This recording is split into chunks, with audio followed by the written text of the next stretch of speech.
Welcome to Sudheer tech channel. Suman institute Kadapa. Indian పాలిటీలో మనం ఇంతవరకు 4 క్లాసులు చేయడం జరిగింది. ఫస్ట్ క్లాస్లో రాజ్యాంగ పరిషత్ పార్ట్ 1, సెకండ్ క్లాస్లో రాజ్యాంగ పరిషత్ పార్ట్ 2, థర్డ్ క్లాస్లో రాజ్యాంగ ప్రవేశిక, ఫోర్త్ క్లాస్లో రాజ్యాంగ షెడ్యూల్స్. ఈరోజు మనం రాజ్యాంగ భాగాలు, parts of Indian constitution, parts భాగాలు, ఇది 5వ క్లాస్. ఎవరైనా కొత్తగా వింటున్న వాళ్ళు ఈ క్లాస్ వింటున్నట్లయితే దయచేసి మీరంతా మొదట చెప్పినటువంటి 4 క్లాసులు విని ఈ క్లాస్ వినాలని కోరుకుంటున్నాం. సరే, ఈరోజు క్లాసు భాగాలు. అందరూ నోట్స్ ప్రిపేర్ చేసుకుంటున్నారు కాబట్టి నోట్స్ కంపల్సరీగా ప్రిపేర్ చేసుకోమని చెప్తూ ఉన్నాం. కాబట్టి భాగాల గురించి ప్రత్యేకంగా ఒక టాపిక్ మనం మాట్లాడుకుంటే దీని నోట్స్ కూడా మీరు రాసుకోండి. ఎవరైనా మీకు ఇంట్రెస్ట్ ఉన్న వాళ్ళు రెగ్యులర్గా మనం పెట్టే ఎగ్జామ్స్ రాయాలనుకుంటే మీ ఫోన్ నెంబర్లో కామెంట్ రూపంలో తెలియజేసినట్లయితే కనుక మనం ఎగ్జామ్స్ కండక్ట్ చేయడం జరుగుతుంది. అదేవిధంగా మీకు మేము చెప్పే టాపిక్స్ పైన పీడిఎఫ్లు కూడా పంపించడం జరుగుతుంది. కాబట్టి ఛానల్ ముందు సబ్స్క్రైబ్ చేయండి. ఇంకా ఎవరైనా సబ్స్క్రైబ్ చేయకపోతే మీ ఫ్రెండ్స్, మీ బంధువులు వీళ్ళందరికీ కూడా చెప్పి ఛానల్ సబ్స్క్రైబ్ చేసే విధంగా చేయండి. అదేవిధంగా క్లాస్ విన్న తర్వాత నచ్చినట్లయితే కనుక ఒక లైక్ చేయడము, వీలైతే ఒక కామెంట్ పెట్టడం మరవద్దండి. ఓకే ఫ్రెండ్స్, నెక్స్ట్ టాపిక్ భాగాలు.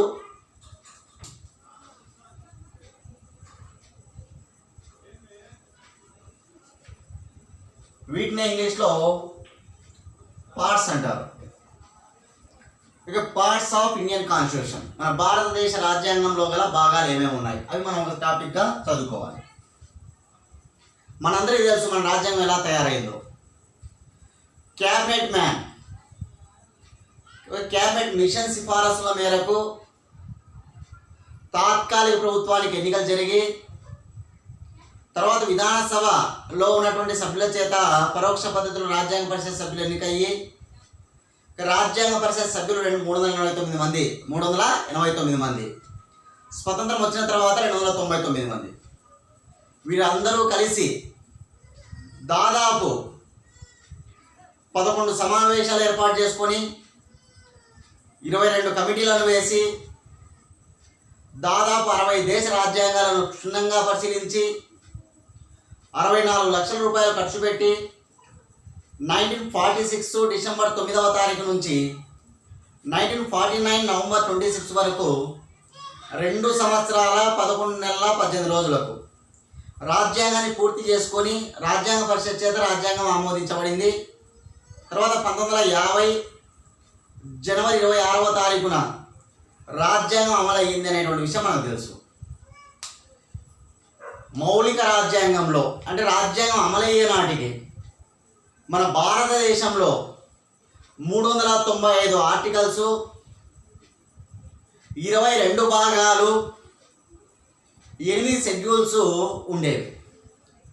కానీ ప్రస్తుతం 395 ఆర్టికల్స్ లేవు. రోజు ఆర్టికల్స్ అనేవి పెరుగుతూ పోతూ ఉన్నాయి. ప్రజెంట్ ఆర్టికల్స్ ఎన్ని అని అడిగితే 465 పైగా ఉన్నాయి. 465, 465.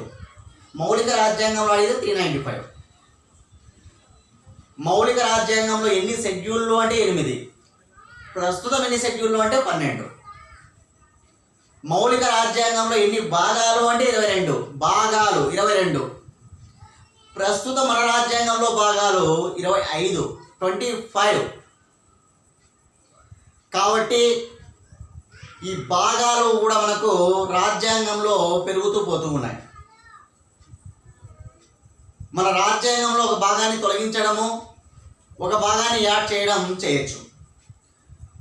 పార్లమెంటు అనేటువంటిది ఏదైనా భాగాన్ని తొలగించడం కానీ లేదా ఏదైనా భాగాన్ని చేర్చడం కానీ చేయొచ్చు.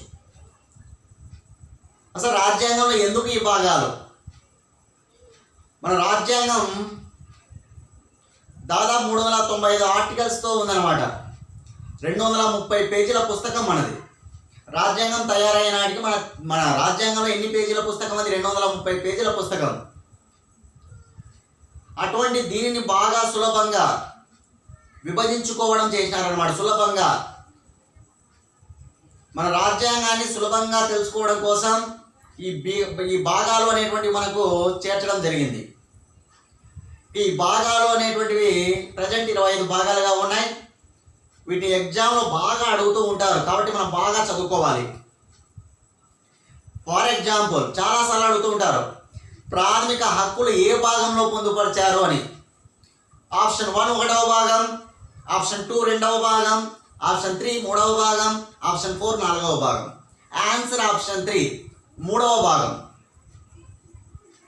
అదే ఎన్నికల సంఘం ఎన్నికలు అనేటువంటివి ఏ భాగంలో పొందుపరిచారు? 12వ భాగం, 13వ భాగం, 14వ భాగం, 15వ భాగం. ఆన్సర్ 15వ భాగం. పౌరసత్వం ఏ భాగంలో పొందుపరిచారు? 1వ భాగం, 2వ భాగం, 3వ భాగం, 4వ భాగం. ఆన్సర్ 2వ భాగం. ఇట్లా డైరెక్ట్ ఒక అంశం ఇచ్చేసి ఇది ఏ భాగంలో పొందుపరచబడింది అని ఎగ్జామ్లో అడుగుతారు. మనం ఆన్సర్లు చేసుకోవాలి. 25 భాగాలు ఉంటే కనీసం ఒక 15 దాకా ఇంపార్టెంట్ ఉంటాయి. ఒక 12 15 దాకా మనకు ఎగ్జామ్లో అడిగినటువంటివి అన్నీ కూడా. కాబట్టి అన్నింటినీ మనం చదువుకుంటే ఈజీగా ఉంటుంది. ఏం భయపడాల్సిన అవసరం లేదు. 25 భాగాలు, అందులో ఏమున్నాయి, ఆ భాగం ఏ ఆర్టికల్ నుంచి ఏ ఆర్టికల్ వరకు ఉంది అనేది మనం తెలుసుకుందాం. తర్వాత ఒక్కొక్క భాగంలో ఉన్నటువంటి విషయాలపైన రాజ్యాంగంలో మనకు బాగా నీట్గా ఆ విషయాలు చదువుకోవచ్చు. సరే, కొన్ని మనం నేర్చుకుంటూ పోదాం. ఓకేనా? 25 భాగాలు ఒకేసారి కాకుండా ఒక 4 భాగాల ముందు 4 భాగాలు అట్లా మొత్తంగా 25 భాగాల గురించి చెప్తాం. ఫస్ట్ 1వ భాగంలో ఏముంది? 1వ భాగంలో భారత యూనియన్, గుర్తుపెట్టుకోవాలి, యూనియన్ ఆఫ్ ఇండియా అన్నమాట. అంటే మన రాష్ట్రాలు కేంద్రపాలిత భూభాగ పరిధి, రాష్ట్రాలు కేంద్రపాలిత ప్రాంతాల భూభాగ పరిధి గురించి 1వ భాగంలో ఉంది. గత క్లాస్లో మనం షెడ్యూల్లో కూడా భారతదేశ భూభాగ పరిధి గురించి తెలుసుకున్నాం. 1వ షెడ్యూల్లో భారతదేశ భూభాగ పరిధి, 2వ షెడ్యూల్లో జీతభత్యాలు, 3వ షెడ్యూల్లో ప్రమాణ స్వీకారాలు, 4వ షెడ్యూల్లో రాజ్యసభలో సీట్ల వివరాలు, 5వ షెడ్యూల్లో ఎస్సీ ఎస్టీల పరిపాలన, 6వ షెడ్యూల్లో అస్సాము, మిజోరాము, మేఘాలయ, త్రిపుర రాష్ట్రాలలో ఎస్సీ ఎస్టీల పరిపాలన, 7వ షెడ్యూల్లో అధికారాలను విభజించడం, కేంద్ర జాబితా, రాష్ట్ర జాబితా, ఉమ్మడి జాబితా, 8వ షెడ్యూల్లో అధికార భాషలు, 9వ షెడ్యూల్లో భూ సంస్కరణ, 10వ షెడ్యూల్లో పార్టీ ఫిరాయింపుల నిరోధక చట్టం, 11వ షెడ్యూల్లో పంచాయతీలు, 12వ షెడ్యూల్లో నగరపాలక సంస్థలు. గత క్లాస్లో ఆల్రెడీ నీట్గా దాని వివరణ మనం ఇచ్చాం. సరే, ఇప్పుడు భాగాల గురించి. 1వ భాగం, 1వ భాగంలో భారత యూనియన్ అంటే రాష్ట్రాలు కేంద్రపాలిత ప్రాంతాలు. భారత యూనియన్ అంటే భారతదేశ యూనియన్ అన్నమాట. ఈ భారతదేశ యూనియన్ గురించి ఏ ఆర్టికల్ నుంచి ఏ ఆర్టికల్ వరకు పొందుపరిచారు 1వ భాగంలో అంటే 1 నుంచి 4, 1 2 3 4 ఆర్టికల్స్ ఉంటాయి అన్నమాట. 1 నుంచి 4 వరకు గల ఆర్టికల్స్ అన్నీ కూడా ఈ భాగంలో ఉంటాయి. మీరు నీట్గా ఒక టేబుల్ రూపంలో దీన్ని రాసుకుంటే పిక్చర్ సరిపోతుంది. ఫస్ట్ భాగము, అంశము, ఆర్టికల్స్. నెక్స్ట్ 2వ భాగంలో పౌరసత్వం, సిటిజన్షిప్. ఇప్పుడు మన పౌరసత్వం పైన మన దేశంలో చాలా గొడవలు జరుగుతూ ఉన్నాయి. ముఖ్యంగా ముస్లింలు బాగా ఆందోళనలు చెందుతూ ఉన్నారనమాట. పౌరసత్వం గురించి వచ్చినప్పుడు అక్కడ మాట్లాడుకుందాం దీని గురించి. సిటిజన్షిప్ అంటాం ఇంగ్లీష్లో, పౌరసత్వం. 5 నుంచి 11 వరకు గల ఆర్టికల్స్ అన్ని కూడా పౌరసత్వం గురించి తెలుపుతాయి. 5 నుంచి 11 వరకు గల ఆర్టికల్స్ అన్ని కూడా పౌరసత్వం గురించి తెలుపుతాయి. మీరు ఖచ్చితంగా ఇది నేర్చుకోవాల్సిందే, ఇది నేర్చుకోవాల్సిందే, ఆర్టికల్స్ కూడా తెలుసుకోవాల్సిందే. నెక్స్ట్ 3వ భాగం, very important, exam point of లో బాగా అడుగుతూ ఉంటారు. ప్రాథమిక హక్కులు. మన రాజ్యాంగంలో ప్రాథమిక హక్కులను పొందుపరిచారు. దీన్ని ఇంగ్లీష్లో ఫండమెంటల్ రైట్స్ అంటాం. Fundamental rights. 12 నుంచి 35 వరకు, 12 నుంచి 35 వరకు ఆర్టికల్స్ అన్నమాట, గుర్తుపెట్టుకోవాలి. 3వ భాగంలో ప్రాథమిక హక్కులు, 12 నుంచి 35 ఆర్టికల్స్ వరకు. నెక్స్ట్ 4వ భాగం ఆదేశిక సూత్రాలు. ఆదేశిక సూత్రాలు ఇంగ్లీష్లో దీన్ని డైరెక్టివ్ ప్రిన్సిపల్స్ అంటాం. డైరెక్టివ్ ప్రిన్సిపల్స్ 36 నుంచి 51 వరకు గల ఆర్టికల్స్ అన్ని కూడా దీని గురించి తెలియస్తాయి. 36 నుంచి 51, 36 నుంచి 51. నెక్స్ట్ ఇంకొక భాగం చేర్చడం జరిగింది ఇక్కడ, 4A అనే భాగం. ఏవైనా భాగాలు చేర్చబడితే అది 22 తర్వాత మనకు కనపడవు, 23, 24, 25 ఉండవు. ఎందుకంటే మౌలిక రాజ్యాంగంలో 22 భాగాలు ఉంటాయి. ఎప్పుడైనా సరే 23వ భాగం అనేది చేర్చబడదు. ఏదైనా భాగం చేర్చబడితే అది 3A గానో, 2A గానో, 1A గానో, 4A గానో అట్లా చేర్చడం జరుగుతుంది తప్ప 23లో మనం చేర్చడానికి వీలు లేదు, నాకు గుర్తుంచుకోవాలి. సరే, కాబట్టి 4A భాగం. ఇక్కడ 4A భాగంలో వెరీ ఇంపార్టెంట్ ఇది కూడా, ప్రాథమిక విధులు, ఫండమెంటల్ డ్యూటీస్. ప్రాథమిక విధులు, ఫండమెంటల్ డ్యూటీస్ అనేది ఒక ఆర్టికల్ తెలియజేస్తుంది అంతే. ఆర్టికల్ 51A, ఆర్టికల్ 51A గుర్తుంచుకోవాలి.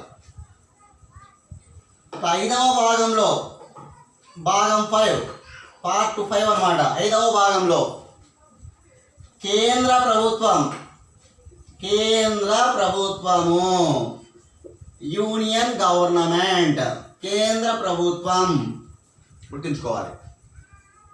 52 నుంచి 151 వరకు దాదాపు 99 ఆర్టికల్స్ ఉంటాయి మనకు, గమనిస్తే 100 వరకు ఉంటాయి. ఓకేనా, రైట్. 5వ భాగంలో కేంద్ర ప్రభుత్వం, యూనియన్ గవర్నమెంట్, యూనియన్ గవర్నమెంట్ 52 నుంచి 151.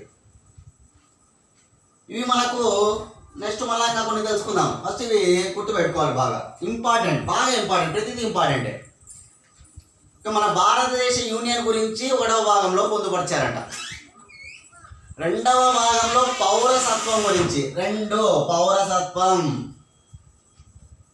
3 ప్రాథమిక హక్కులు, 4 ఆదేశిక సూత్రాలు, 4A ప్రాథమిక. ఈ 3 చాలా చాలా వెరీ ఇంపార్టెంట్, ప్రతిసారి ఎగ్జామ్లో అడుగుతూ ఉంటారు. 3 ప్రాథమిక హక్కులు, 4 ఆదేశిక సూత్రాలు, 4A ప్రాథమిక విధులు, fundamental rights, directive principles, fundamental duties.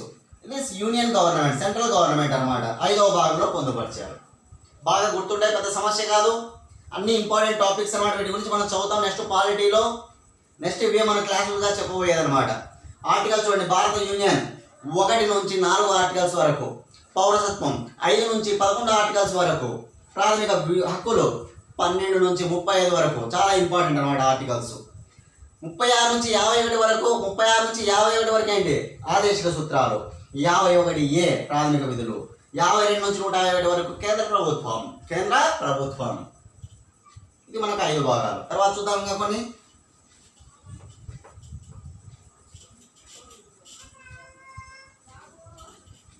Next 6వ భాగం, భాగం 6. 6వ భాగంలో మనం ఏం చూస్తామంటే కనుక, 6వ భాగంలో రాష్ట్ర ప్రభుత్వం చూస్తాం, స్టేట్ గవర్నమెంట్, రాష్ట్ర ప్రభుత్వం.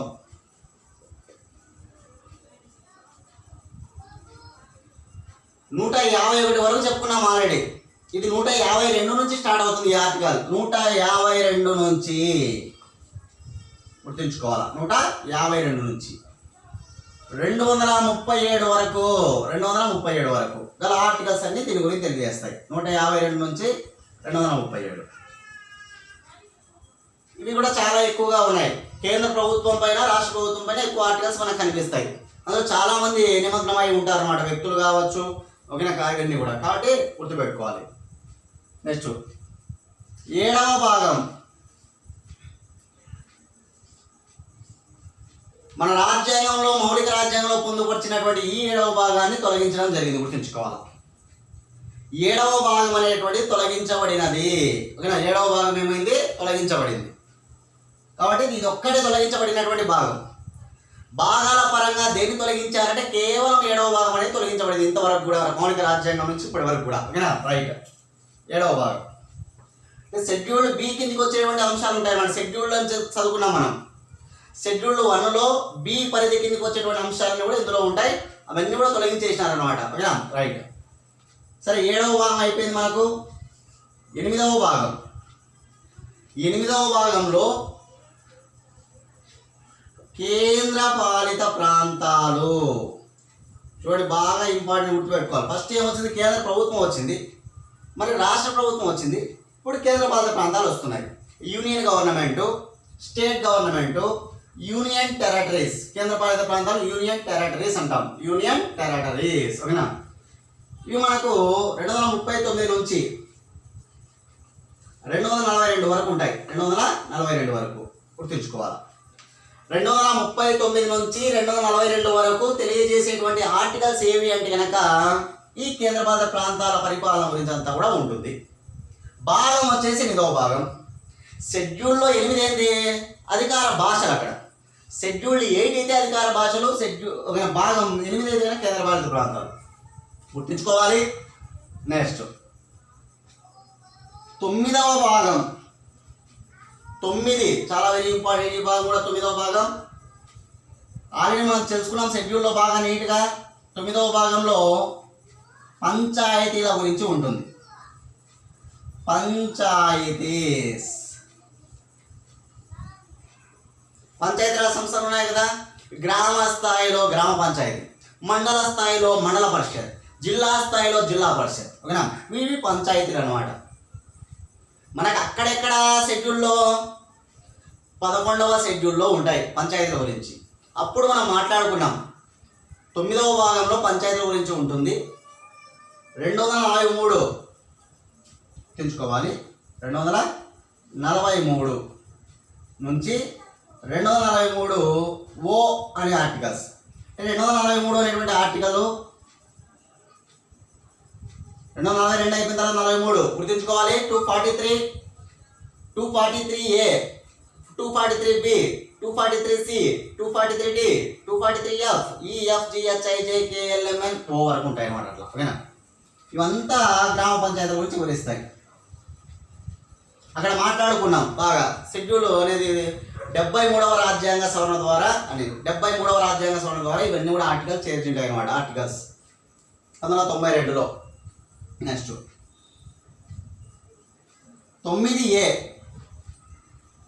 9A అనేటువంటి భాగం ఆల్రెడీ అక్కడ 12వ షెడ్యూల్ అనేది మనం చదువుకున్నాం. షెడ్యూల్ 12 ఇక్కడైతే కనుక 9A భాగం నగరపాలక సంస్థలు. నగరపాలక సంస్థలు ఇక్కడేమో పంచాయతీరాజ్, ఇక్కడేమో నగరపాలక సంస్థలు. అర్బన్ అనమాట, పట్టణానికి సంబంధించి మున్సిపాలిటీలు ఇవన్నీ వస్తాయి. మున్సిపాలిటీలు 243O అయిపోయింది. ఇక్కడ పి నుంచి 243P నుంచి 243Z వరకు వచ్చింది. మళ్ళీ ABCDEFG వస్తాయి ఇక్కడే జి, కాబట్టి 243ZG, 243P గుర్తుంచుకోవాలి. నగరపాలక సంస్థలు మున్సిపాలిటీ గురించి తెలిపే ఆర్టికల్స్ 243P నుంచి 243ZG. మనకి ఎగ్జామ్స్ ఉన్నాయి దగ్గరలో కాబట్టి ఇవి బాగా గుర్తుంచుకోవాలి. ఏ భాగము, ఏ షెడ్యూలు, ఏ ఆర్టికల్స్ అనేటువంటివి పంచాయతీల గురించి, నగరపాలక సంస్థల గురించి. ఓకేనా, ఇది 9A అనే భాగం. నెక్స్ట్ 10వ భాగం. 10వ భాగంలో మనకు సహకార సంఘాలు. 9B ఉంది. మొత్తం 9B కూడా ఒకటి ఉంది. సహకార సంఘాలు, కోఆపరేటివ్ సొసైటీస్ అన్నమాట. కోఆపరేటివ్ ఒక సహకార సంఘాలు ఉంటాయి మనకు. 243ZH చూడు, ZG అయిపోయింది, ఇప్పుడు ZH అనమాట. 243ZT, T వరకు, G అయిపోయింది, ఇప్పుడు HIEJKLMNOPQRST. ఓకేనా, ఇది మనం గుర్తుంచుకోవాలి. 6వ భాగంలో రాష్ట్ర ప్రభుత్వం, 7వ భాగంలో తొలగించబడింది. 8వ భాగం కేంద్రపాలిత ప్రాంతాలు, 9వ భాగం పంచాయతీలు, 9A భాగం నగరపాలక సంస్థలు, 9B భాగం సహకార సంఘాలు. బాగా గుర్తుపెట్టుకోవాలి ఈ మూడు కూడా. 9 పంచాయతీ, 9A భాగం నగరపాలక సంస్థలు, 9B భాగం సహకార సంఘాలు. మూడు బాగా గుర్తుంచుకోవాలి. పంచాయతీలు 243 నుంచి 243O వరకు, నగరపాలక సంస్థలు 243P నుంచి 243ZG వరకు, అదేవిధంగా సహకార సంఘాలు 243ZH నుంచి 243ZT వరకు. కాబట్టి ఇవి ఇంపార్టెంట్ గుర్తుంచుకోవాల్సిన సమాచారం. ఓకేనా? చూడండి ఇక్కడ 238 లేదు, అది 7వ భాగం తీసేశారని చెప్పిన ఒక ఆర్టికల్ అనమాట. ఆర్టికల్ తీసేశారు, 238 అనేటువంటి ఆర్టికల్ లేదు. ఓకేనా? ప్రజెంట్ మనకు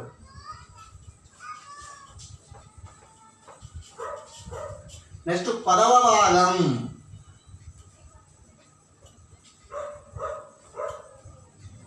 10వ భాగం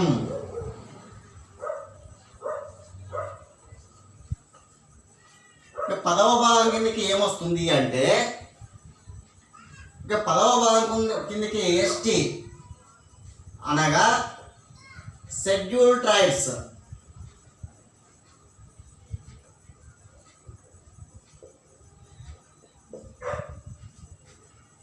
అంటే గిరిజన ప్రాంతాల గురించి ఉంటుందన్నమాట మొత్తం అంతా.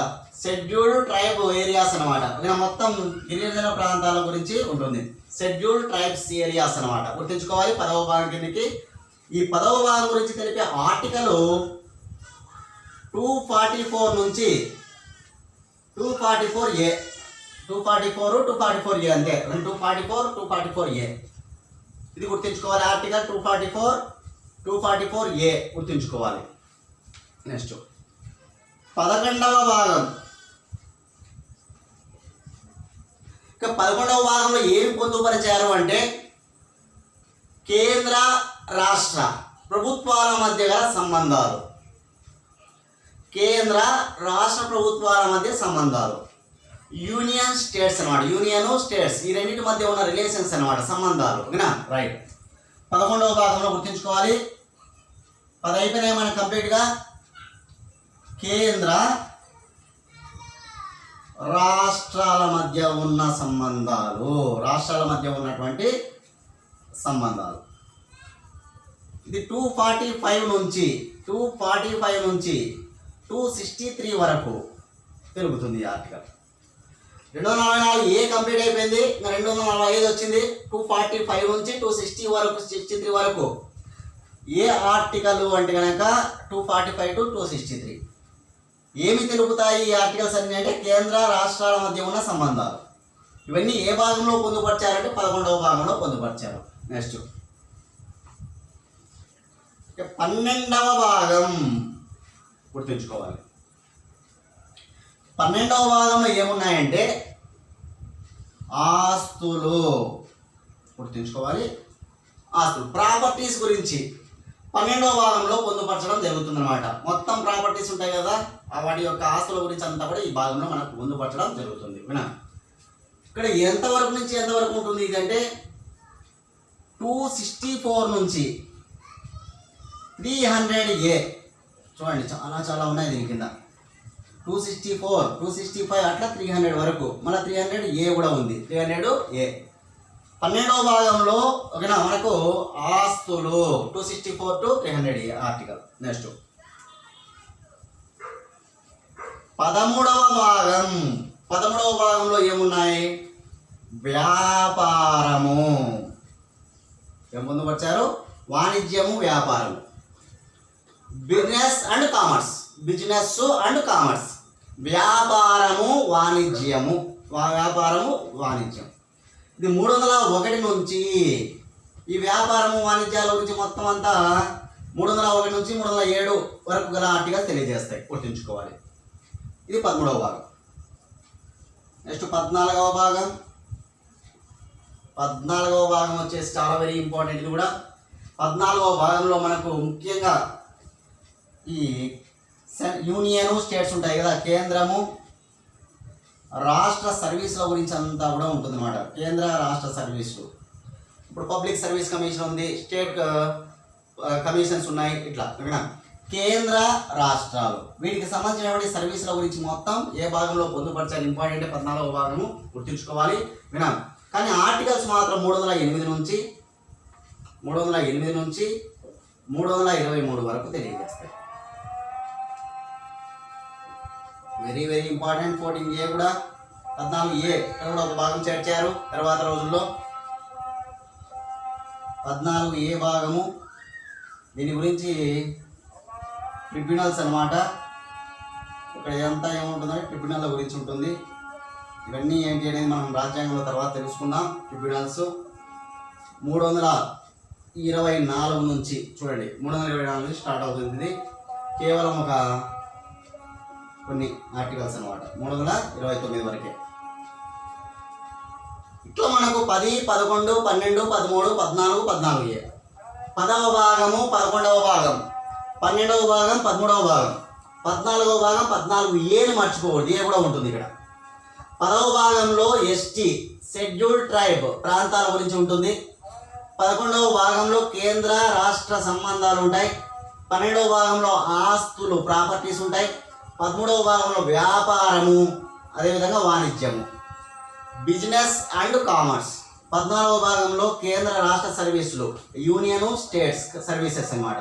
14Aలో ట్రిబ్యునల్స్ అన్నమాట. ట్రిబ్యునల్స్ ఆర్టికల్స్ అనేటువంటి కూడా ఒకసారి మీరు చూసుకోవచ్చు. 244 నుంచి 244A వరకు ఈ ట్రైబ్స్ గురించి ఉంటుందన్నమాట. 245 to 263 వరకు గల ఆర్టికల్స్ అన్నీ కూడా కేంద్ర రాష్ట్ర సంబంధాల గురించి ఉంటుంది. 264 to 300A వరకు ఇంపార్టెంట్ ఆస్తుల గురించి ఎక్కువ ఉన్నాయి కాబట్టి చూడండి ఒకసారి. 301 నుంచి 307 వరకు ఏముంది ఇంకా వ్యాపారం గురించి.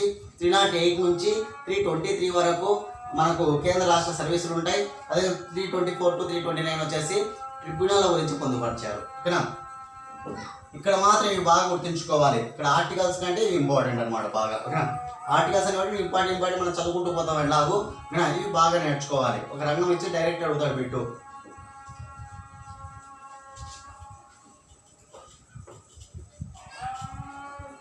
లేదా ఒక 4 భాగాలు ఈ పక్క ఇచ్చేస్తాడు. ఒక 4 అంశాలు ఈ పక్క ఇచ్చేసి 4 భాగాలు ఆ పక్క ఇచ్చేసి జతపరచమంటాడు అనమాట. జతపరచమని అడుగుతాడు. అప్పుడు మనం జతపరచగలగాల. ఓకేనా. ఇవన్నీ తెలుసుకున్నప్పుడే అవన్నీ మనం చేయగలం ఆన్సర్స్, లేకుంటే కష్టం అయిపోతుంది. ఓకేనా. రైట్. ఇంకా చూద్దాం నెక్స్ట్ ఇంపార్టెంట్ భాగం ఇది 15వ భాగం. ఈ 15వ భాగంలో ఎన్నికలు ఎలక్షన్స్ చాలా చాలా ఇంపార్టెంట్ ఒక భాగం ఇది. ఎన్నికల గురించి ఏ భాగం తెలుపును చాలాసార్లు అడుగుతుంటాడు ఎగ్జామ్లో, గుర్తుంచుకోవాలి ఎన్నికల గురించి ఏ భాగం అని. సరే 324 నుంచి ఆర్టికల్ 324 324 నుంచి ఇది ఏకంగా 329 వరకు 29 వరకు తెలియజేస్తాయి. 324 to 329 324 నుంచి 329 ఆర్టికల్స్ వరకు ఏమి తెలియజేస్తుందంటే ఎన్నికల గురించి తెలియజేస్తుంది. ఎన్నికలు ఏ భాగంలో ఉంటాయంటే 15వ భాగం. 15 గుర్తుంచుకోవాలి, బాగా ఇంపార్టెంట్. 15వ భాగం. నెక్స్ట్ 16వ భాగం. 16వ భాగం గుర్తుంచుకోవాలి. 16వ భాగంలో ఏముంటుంది అనేది. 16వ భాగంలో మనకు ముఖ్యంగా ప్రత్యేక నిబంధనలు, కొన్ని విషయాలపైన ప్రత్యేక నిబంధనలు చేసింటారు. ఆ ప్రత్యేక నిబంధనల గురించి ఉంటుందన్నమాట. చాలా ఆర్టికల్స్ ఉంటాయి కూడా. 330 నుంచి 342 వరకు గల ఆర్టికల్స్ దీని గురించి తెలియజేస్తుంది. 330 నుంచి 342 ప్రత్యేక నిబంధనలు. ఓకేనా. పర్టికులర్ ప్రొవిజన్స్ అనమాట. పర్టికులర్ ప్రొవిజన్స్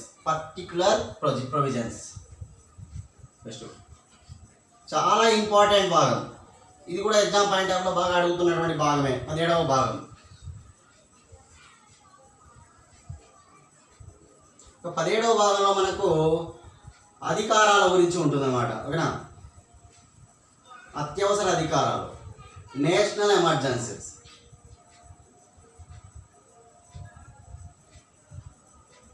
గుర్తుపెట్టుకోవాలి ఈ భాగము. ఈ అధికారాల విభజనంతా కూడా 343 నుంచి 351 వరకు 351 వరకు అధికారాలు.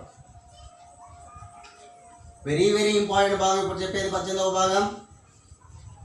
18వ భాగం మనకు పదే పదే మనకు అత్యవసర పరిస్థితులు వస్తూ ఉంటాయి. అత్యవసర పరిస్థితి, నేషనల్ ఎమర్జెన్సీ. ఓకేనా? ఈ నేషనల్ ఎమర్జెన్సీ మనందరికీ తెలుసు, బాగా చదువుతూ ఉంటాం దీని గురించి కాబట్టి 352 నుంచి 360 వరకు. 352, 356, 360 బాగా చదువుతూ ఉంటాం మనం. 352 అంటే జాతీయ అత్యవసర పరిస్థితి, 356 అంటే రాష్ట్రపతి పాలన, 360 అంటే ఆర్థిక అత్యవసర పరిస్థితి అని. ఓకేనా? సరే, 352 నుంచి 360 వరకు అత్యవసర పరిస్థితుల గురించి తెలుపుతుంది. ఏ భాగంలో పొందుపరిచారు? 18వ భాగంలో పొందుపరిచారు. 18వ భాగంలో. నెక్స్ట్ 19వ భాగంలో ప్రభుత్వం ఏం చేస్తుందంటే మినహాయింపులు ఇస్తుంది కొన్ని విషయాలపైన. మినహాయింపులు కాబట్టి ఇదంతా 18వ భాగంలో అంతా కూడా మినహాయింపులు ఉంటాయి. ఇది ఎక్కడి నుంచి ఎక్కడి వరకు ఉంటుంది? 361 నుంచి ఉంటుంది అనమాట. 361 నుంచి 361 నుంచి 367 వరకు, 367 వరకు ఉంటుంది అనమాట. ఇంపార్టెంట్. కాస్త మినహాయింపులు కూడా ఇంపార్టెంటే. నెక్స్ట్ 20వ భాగంలో very very very very important. Polity అంతా దీని గురించి చదువుతూ ఉంటాం మనం. 368 గురించే. ఓకేనా? రాజ్యాంగ సవరణ, రాజ్యాంగాన్ని సవరించడం అన్నమాట. అమెండ్మెంట్ ఆఫ్ కాన్స్టిట్యూషన్, రాజ్యాంగ సవరణ. అమెండ్మెంట్ అంటాం ఇంగ్లీష్లో, అమెండ్మెంట్. రాజ్యాంగ సవరణ ఆర్టికల్ 368 ప్రకారం అంటాం, అంటూ ఉంటారు మనకు పుస్తకాలలో. 368 ఆర్టికల్ ప్రకారము సవరించారు అనే విషయాన్ని మీద మనం మాట్లాడుకుంటూ ఉంటాం. ఓకేనా? అది 20వ భాగం. గుర్తుంచుకోవాలి ఇవి ఖచ్చితంగా. 15వ భాగంలో ఎన్నికలు, 16వ భాగంలో ప్రత్యేక నిబంధనలు, పర్టికులర్ ప్రొవిజన్స్ అనమాట. 17వ భాగంలో అధికారాలు, 18వ భాగంలో అత్యవసర పరిస్థితులు, 19వ భాగంలో మినహాయింపులు, 20వ భాగంలో రాజ్యాంగ సవరణ. ఇంపార్టెంట్గా బాగా దీని గురించి 15వ భాగం ఎన్నికలు మర్చిపోకూడదు, 18వ భాగం అత్యవసర పరిస్థితి మర్చిపోకూడదు, 20వ భాగం రాజ్యాంగ సవరణ మర్చిపోదు. డైరెక్ట్ పెట్టివి. రాజ్యాంగ సవరణ గురించి తెలిపే భాగం 20వ భాగం. అత్యవసర అధికారాల గురించి, ఓకేనా? నేషనల్ ఎమర్జెన్సీస్ అంటాం, ఓవరాల్ ఎమర్జెన్సీస్ అంటాం. ఓకేనా? 18వ భాగము. ఎలక్షన్స్ వచ్చి 15, 18, 18, 20 వెరీ ఇంపార్టెంట్. ఇప్పుడు నేను రాసిన వాటిలో. ఓకేనా? రైట్.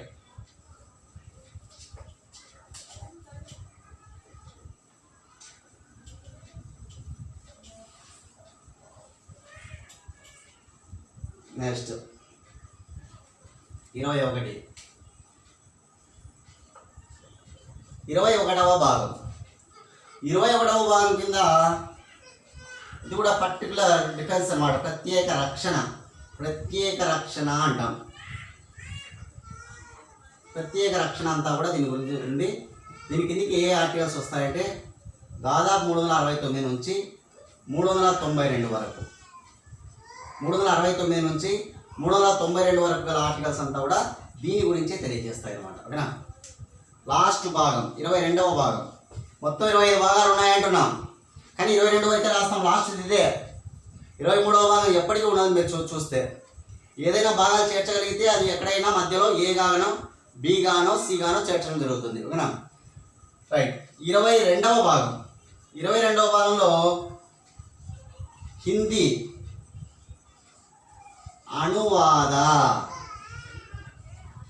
అనువాదం గురించి ఉంటుందన్నమాట. హిందీ అనువాదం గురించి 393 నుంచి 390 వరకు గల ఆర్టికల్స్ తెలియజేస్తాయి. గుర్తుపెట్టుకో. 393 to 395, 393 to 395 హిందీ అనువాదం గురించి తెలియజేస్తుంది. ఇది 22వ భాగం అన్నమాట. ఇట్లా మనకు మొత్తం 22 భాగాలు, కానీ ప్రస్తుతం 25 భాగాలు ఉన్నాయి. ఎక్కడెక్కడ ఏ భాగం పొందుపరచబడింది, అదేవిధంగా ఏ భాగం అనేటువంటి తొలగించబడింది అనేది తెలుసుకున్నాం. ఓకేనా? వాటి మొత్తం 25 భాగాలు ఏమేమి ఉన్నాయి, ఆర్టికల్స్ ఏమేమి ఉన్నాయి అనేది మనం చూసుకోవాలి. ఇక్కడ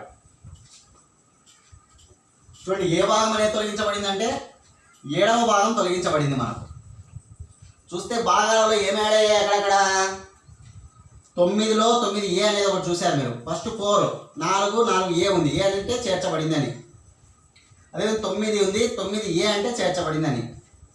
9 బి ఉందన్నమాట ఒక చోట, బి అంటే చేర్చబడిందని. అదేవిధంగా 14 ఏ కూడా చేర్చబడింది అనమాట. ఓకేనా? చేర్చబడినట్టు ఏమున్నాయి? 4A ఏంటివి? ప్రాథమిక విధులు. 4A అనే భాగంలో ప్రాథమిక విధులు చేర్చబడ్డాయి. ముందు మౌలిక రాజ్యాంగంలో ప్రాథమిక విధులు లేవు. 9A అనే భాగంలో నగరపాలక సంస్థలు, మున్సిపాలిటీలు చేర్చబడ్డాయి. నగరపాలక సంస్థలు, మున్సిపాలిటీలు 9A అది. 9B అనే భాగంలో ఏమి చేర్చబడ్డాయి? సహకార సంఘాలు, కోఆపరేటివ్ సహకార సంఘాలు చేర్చబడ్డాయి. 14Aలో ట్రిబ్యునల్స్ అనమాట. 14Aలో ట్రిబ్యునల్. ఓకే, 4 చేర్చబడ్డాయి, 1 వెళ్ళిపోయింది. 1వ షెడ్యూల్లో ఉన్న బికి సంబంధించిన విషయాలన్నీ కూడా తొలగించబడ్డాయి అనమాట. ఓకేనా? అది ఇట్లా 1 తొలగించబడింది. 1కి 1 పోతే ఇక 3 యాడ్ అయినట్టు. ఓకేనా? అంటే 22 ముందు ఉంటే ఒక 3 అనుకుంటే 25, మొత్తం 25 అనమాట. ఇది మన దేశ రాజ్యాంగ భాగాలు. ఆ భాగాలలో ఏ అంశాలు పొందుపరిచారు, ఆ భాగంలో ఏ ఆర్టికల్ నుంచి ఏ ఆర్టికల్ వరకు ఉందనేటువంటి అంశాలను కూడా మనం ఇప్పుడు చూసామన్నమాట. ఇట్లా మనకి ఎగ్జామ్లో బాగా అడుగుతూ ఉంటారు. ఫర్ ఎగ్జాంపుల్ జతపరచండి అని ఫస్ట్ 1 ఆదేశిక సూత్రాలు అని ఇస్తారు. జతపరచండి అని ఒక క్వశ్చన్ అడిగి ఇవ్వచ్చు ఇట్లా. అదేవిధంగా 2 ఎన్నికల సంఘం 3 అత్యవసర పరిస్థితులు, ఎమర్జెన్సీస్, అత్యవసర పరిస్థితులు. నెంబర్ 4 కేంద్ర రాష్ట్రాల మధ్య గల సంబంధం అంటాడు. మధ్య గల సంబంధం అని ఇస్తాడు. ఆ పక్క మళ్ళీ జతపరచడానికి ఒక 4 ఇవ్వాలి కదా. ఓకేనా? కాబట్టి 1 ఏ ఆదేశిక సూత్రాలు అని ఉంది. అవి 4 ఎట్లంటే అట్లా ఇస్తాడు. ఆర్డర్గా ఏమేడు, ఆర్డర్గా కూడా ఇవ్వచ్చు అని ఇష్టం. ఇక్కడ ఎట్లా ఇవ్వచ్చు అనమాట. ఓకేనా?